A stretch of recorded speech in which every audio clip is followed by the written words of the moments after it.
क्या आपने कभी महसूस किया है कि जिंदगी की इस अंतहीन दौड़ में सब कुछ पाने के बाद भी अंदर से खालीपन रह जाता है?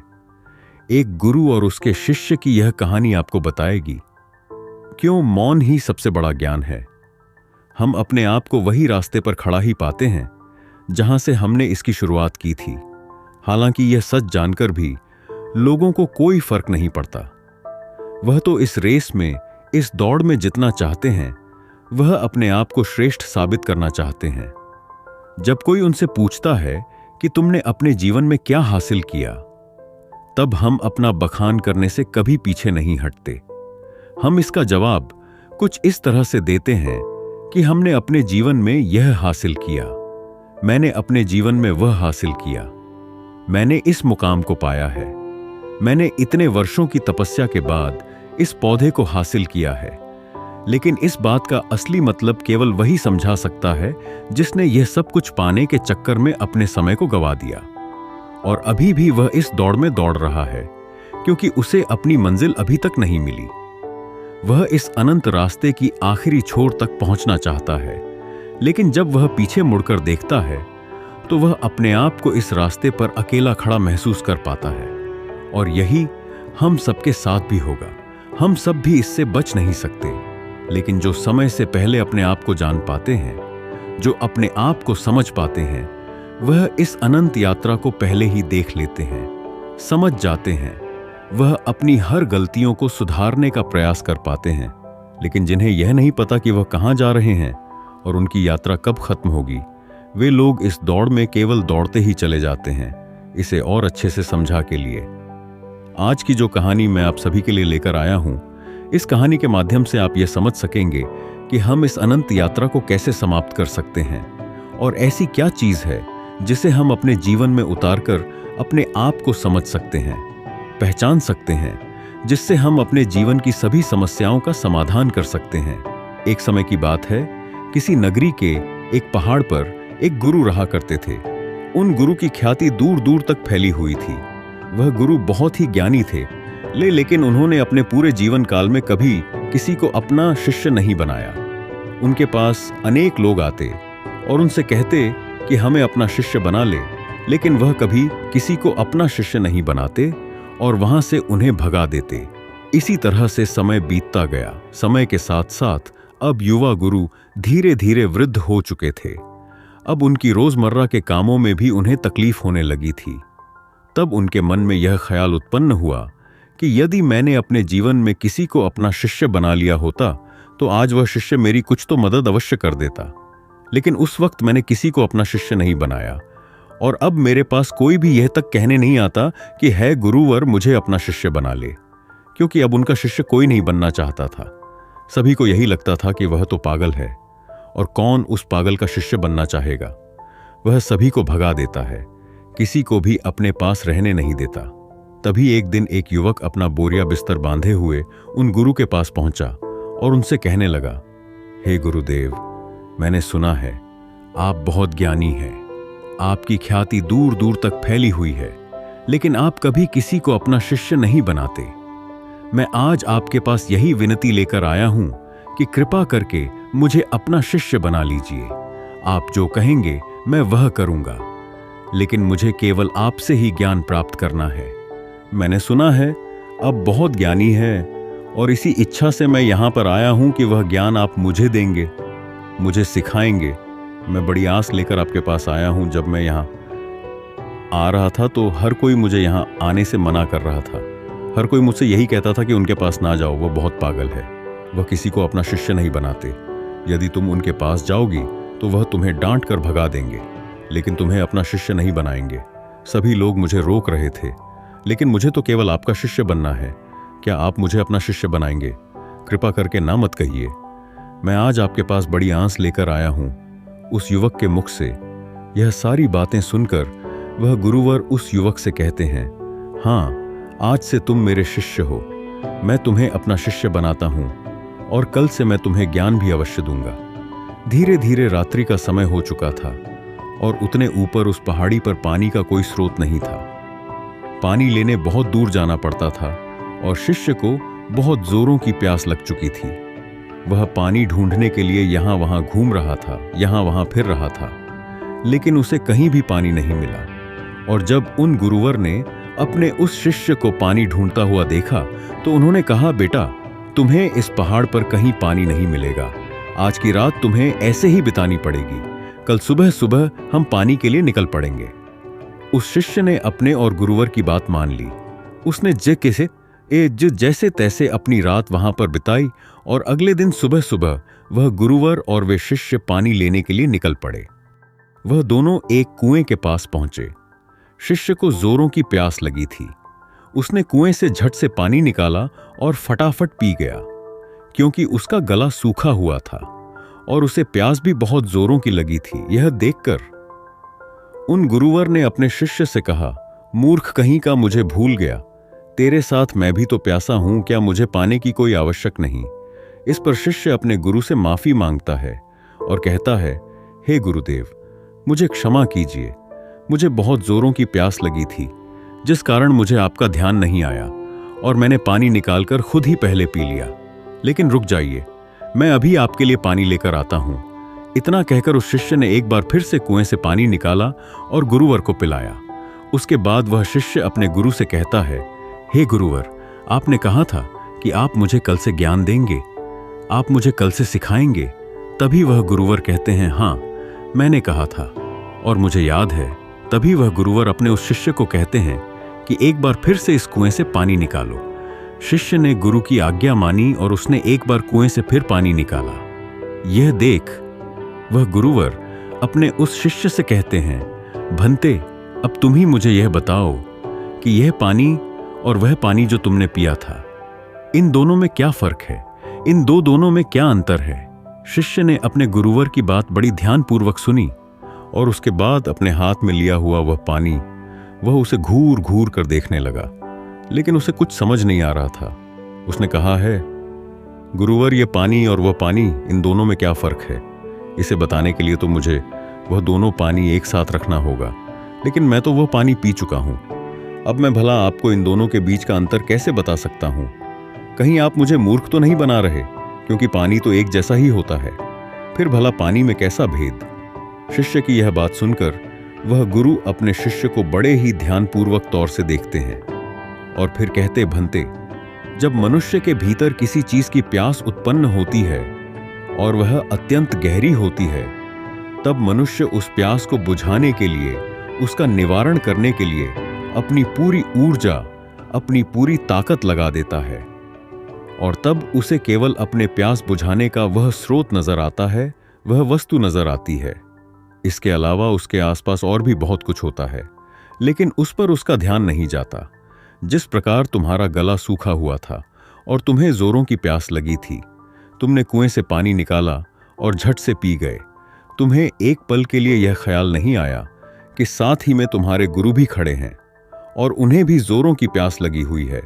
जिस प्रकार अभी तुम्हारे हाथ में यह पानी है और तुम्हारे चारों ओर भी बहुत कुछ है, लेकिन पानी भले ही वैसा ही है, इसका रंग, इसका स्वाद बिल्कुल वैसा ही है, लेकिन यह वह पानी नहीं है जिसके लिए तुम्हारे प्राण सूखे जा रहे थे।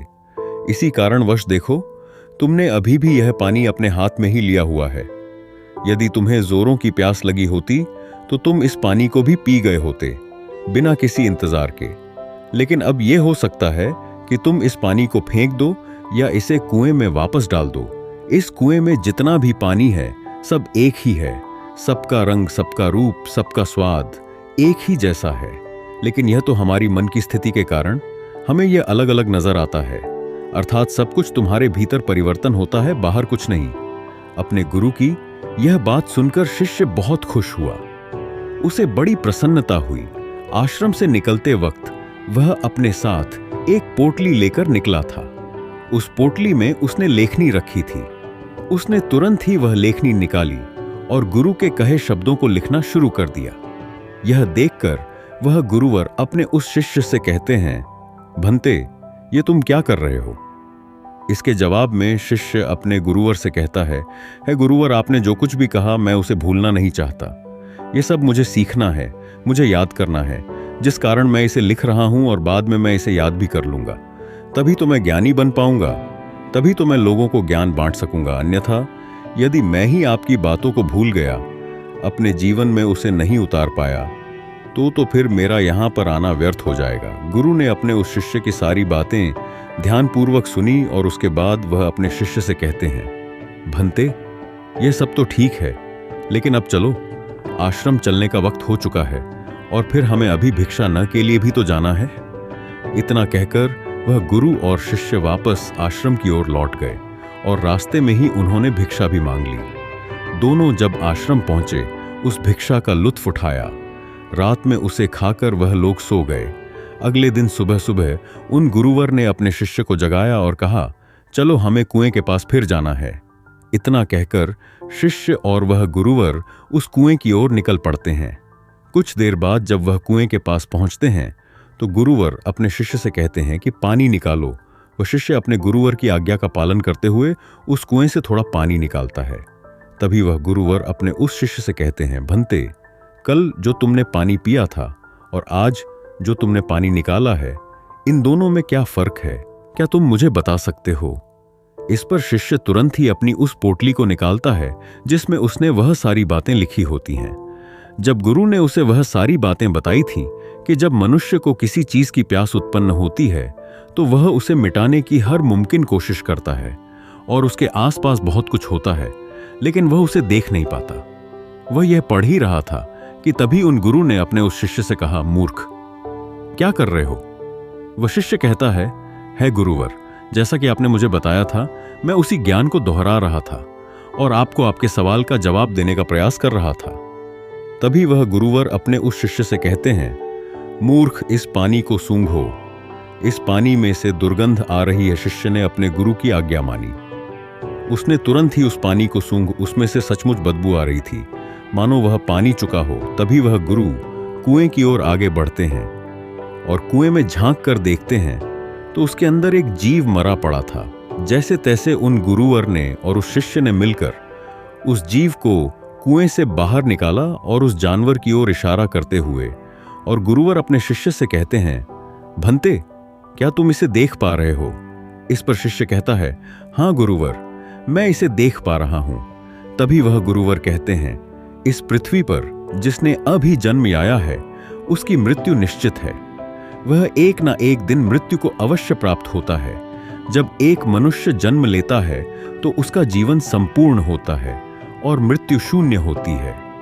लेकिन धीरे धीरे जैसे जैसे समय बीतता जाता है, एक एक दिन ढलते जाते हैं, जीवन घटने लगता है और मृत्यु संपूर्ण होती जाती है।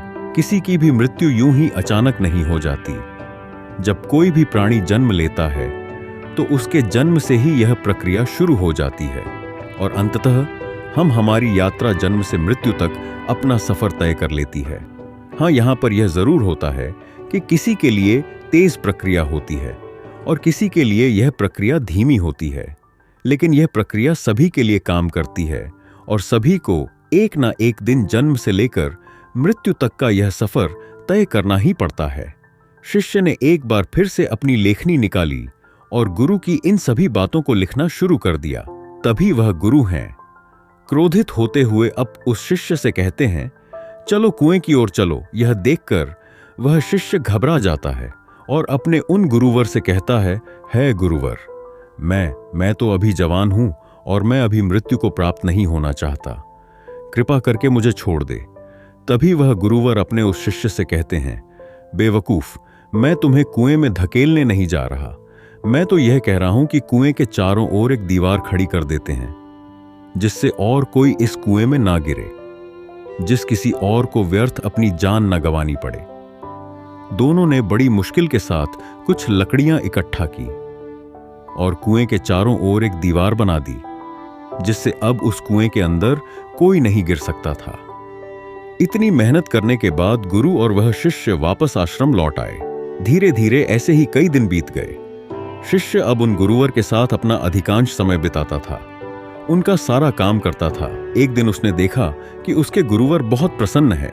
तभी वह उन गुरुवर के पास पहुंचा और अपने उन गुरुवर से कहता है, हे गुरुवर, आज आप बहुत प्रसन्न दिख रहे हैं, क्या मैं आज आपसे कुछ पूछ सकता हूं? तभी वह गुरुवर अपने उस शिष्य से कहते हैं, हाँ अवश्य। तभी शिष्य कहता है, हे गुरुदेव, आप मुझे कोई ऐसा ज्ञान दीजिए जो सबसे बड़ा हो, जिसके आगे मुझे कोई और ज्ञान अर्जित करने की कोई आवश्यकता ना पड़े। वैसे भी दिन बदन आप वृद्ध होते जा रहे हैं और आपकी मृत्यु कब आ जाएगी यह मैं नहीं जान। इसीलिए आप मुझे वह ज्ञान दे दीजिए, तभी तो मैं आपके ज्ञान को लोगों तक फैला सकूंगा, तभी तो लोग आपके बारे में जान सकेंगे। वह अपनी लेखनी लेकर बैठ गया, इस इंतजार में कि गुरुदेव उसे कुछ बताएंगे, कोई ऐसा ज्ञान जो बहुत बड़ा है। लेकिन उन गुरुवर ने अपने उस शिष्य से कुछ नहीं कहा, बस वह चुपचाप बैठ गए। वह काफी देर तक यूं ही मौन रहे और उसके बाद वहां से उठकर चले गए। वे शिष्य चुपचाप यह सब देख रहा था और जब वह गुरुवर वहां से उठकर चले गए तो उसने लेखनी से लिखा, सबसे बड़ा ज्ञान मौन। अगले दिन फिर उसने उन गुरुवर से यही सवाल किया और अब की बार भी गुरुवर ने उसे कोई जवाब नहीं दिया। वह काफी देर तक मौन रहे और फिर वहां से उठकर चले गए। ऐसा करते करते कई दिन बीत गए। दिन से सप्ताह से महीने और लगभग 1 वर्षों के बाद भी उसे केवल एक ही जवाब मिला था, सबसे बड़ा ज्ञान मौन।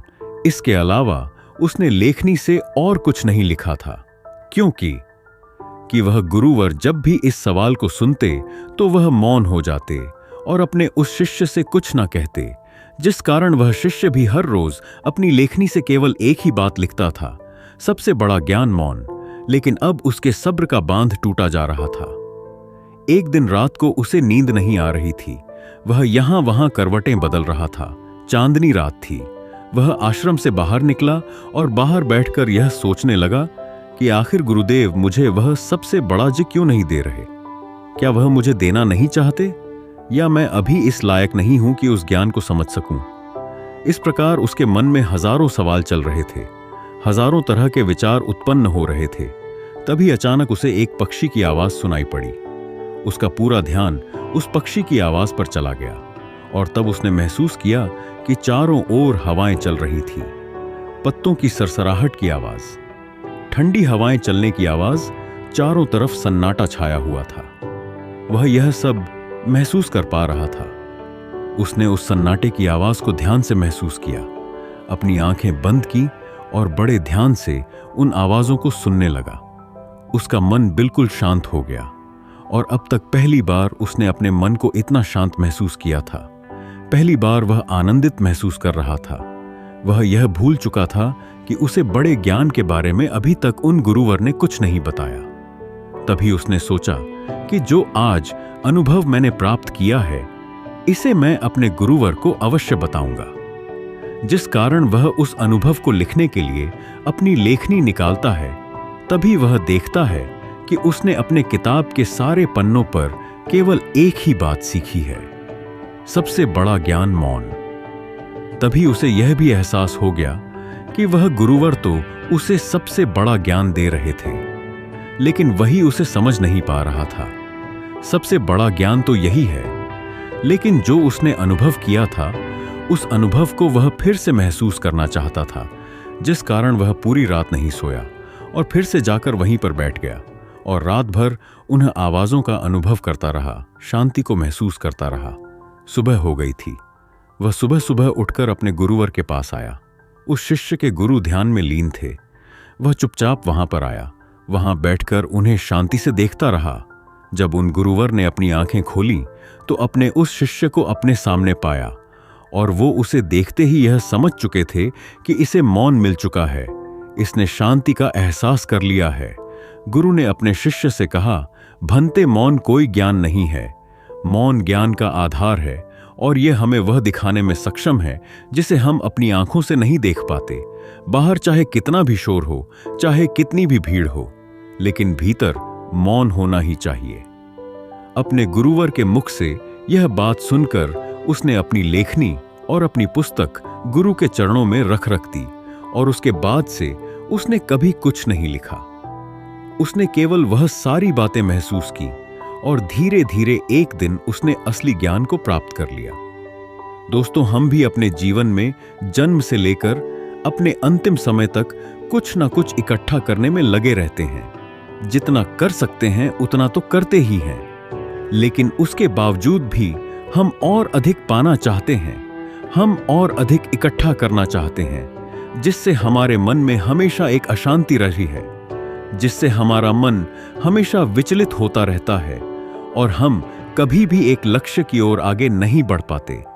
लेकिन इसके बावजूद भी हम कभी भी अपने आप को एक पल के लिए शांत नहीं होने देना चाहते। एक काम से दूसरा काम, दूसरे से तीसरा, तीसरे से चौथा। इसी प्रकार हम अपना पूरा जीवन यूं ही गंवा देते हैं, लेकिन हम कभी भी एक पल के लिए मौन नहीं रहते।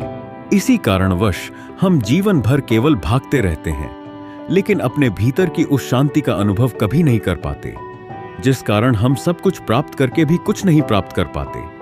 हमारा जीवन पूरी तरह से व्यस्त हो जाता है। इसलिए दोस्तों, अगर आप भी अपने जीवन में भागते भागते थक चुके हैं, तो एक पल के लिए मौन धारण करें, क्योंकि वह आपको वह ऊर्जा प्रदान करेगा जिससे आप अपने जीवन में एक सही दिशा प्राप्त कर सकेंगे।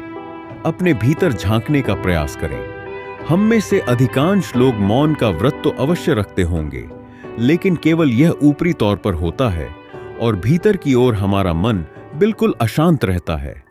हमें किसी चीज में चैन नहीं मिलता।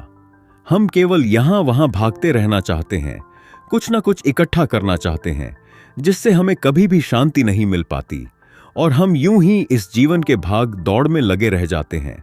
अब आप में से कई लोग यह कहेंगे कि मौन कैसे प्राप्त करें, कैसे हम अपने भीतर की ओर जाके सत की ओर जाके कैसे हम अपने मन को शांत करें।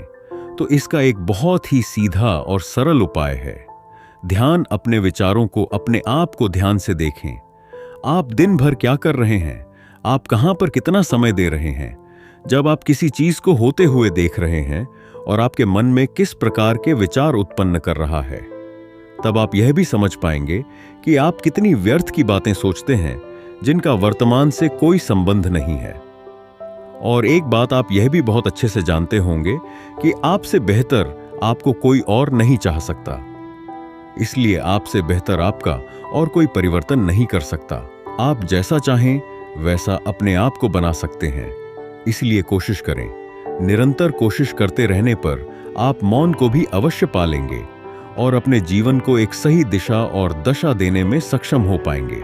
दोस्तों, उम्मीद है कि आपने आज की इस वीडियो से जरूर कुछ ना कुछ सीखा होगा। तो इस वीडियो को लाइक और अपने दोस्तों के साथ शेयर करना ना भूलें। हमें ऐसे ही सपोर्ट करने के लिए हमारे चैनल भक्ति सक्सेस स्टोरीज को सब्सक्राइब और घंटी के बटन को जरूर दबा दें। तो चलिए मिलते हैं एक और वीडियो में। तब तक के लिए अपना ख्याल रखें। धन्यवाद।